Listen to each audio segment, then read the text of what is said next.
Perennialism. And Perennialism was proposed by Robert Hutchins and Mortimer Adler. At naniniwala ang mga perennialists sa mga bagay na ageless, eternal, unchanged. And the perennialists also believe that truth is universal.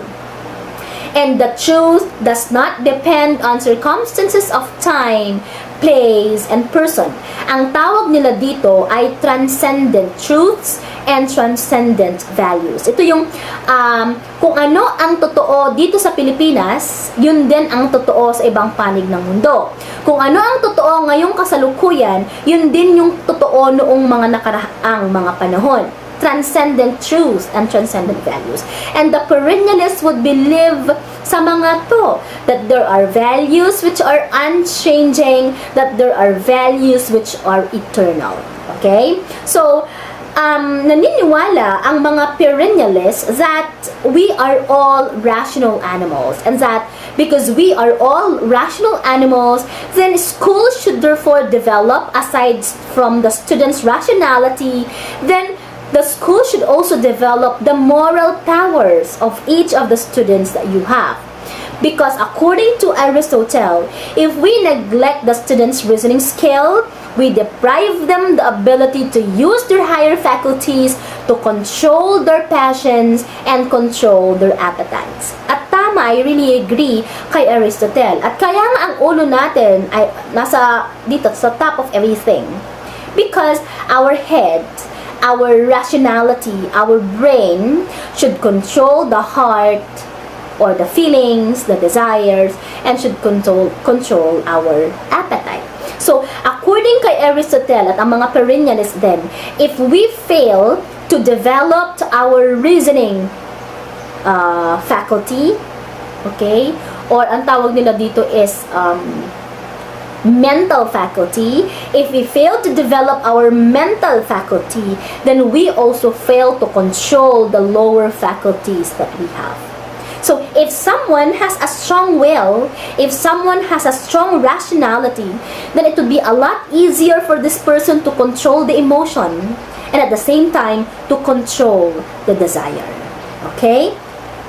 So, in the perennialist curriculum is also universal because of the views that all human beings possess the same essential nature. So, kung ano yung totoo dito sa Ramon, ganun din ang totoo sa Santiago at sa ibang panig pa ng Pilipinas. Kaya nga ang pinag-aaralan dito will be humanities or on general education subjects, and there is less emphasis on vocational and technical education.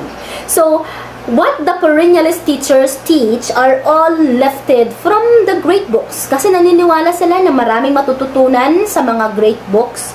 Maraming matututunan sa history, sa religion, sa literature. Kasi naniniwala ang mga perennialists that the past ideas are still relevant. And that explains why we still study Shakespeare sonnets, Shakespeare literary pieces, despite the fact na matagal nang naisulat yun at matagal nang patay si Shakespeare. Kasi naniniwala ang mga perennialists na may marami tayong matututunan sa mga nangyari noong nakaraan. At ang nangyari noong nakaraan ay posible pa ring mangyari ngayon. That's why there is a need to understand the great work of civilization. And the curriculum is actually based on the recurrent themes. Gaya ng Rizal, di ba? Bakit pinag-aaralan pa rin natin si Rizal? Wala naman ng mga Spaniards or mananakop dito. Wala naman ng wala nang mga Spaniards or mananakop dito, pero bakit kailangan pa rin natin siyang pag-aralan? Kasi naniniwala ang mga perennialists that history is a recurrent theme. Ang nangyari noon na World War II, pwede rin mangyari ngayon. Ang mga nangyari noong panahon ni Rizal ay pwede pa rin mangyari. At ang mga natutunan natin noong panahon ni Rizal ay posible pa rin natin i-apply sa kasalukuyan. Perennialists believed that kung ano ang nangyari noong nakaraan ay posible pa rin mangyari sa kasalukuyan. At lahat ng natutunan natin noong panahon ni Rizal ay posible pa rin naman nating magamit sa kasalukuyan.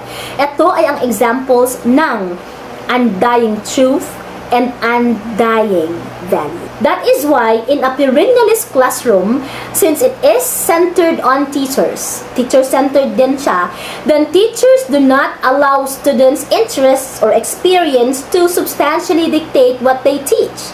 It is as well curriculum-based, and it's well based on what happened in the past that are supposed to be studied at present. So doon lang sila umiikot. They do not consider students' interest and students' experience.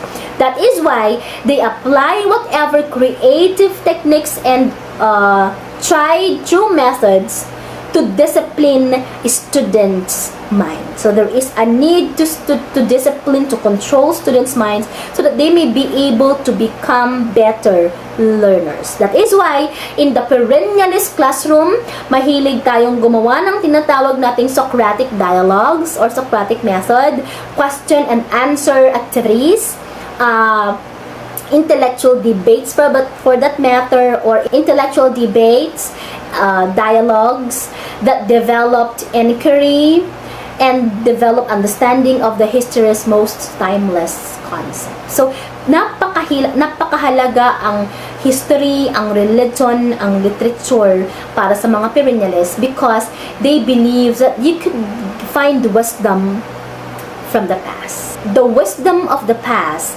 is very essential to understand the events of the present and will eventually guide us as we predict what will happen in the future. Very timeless.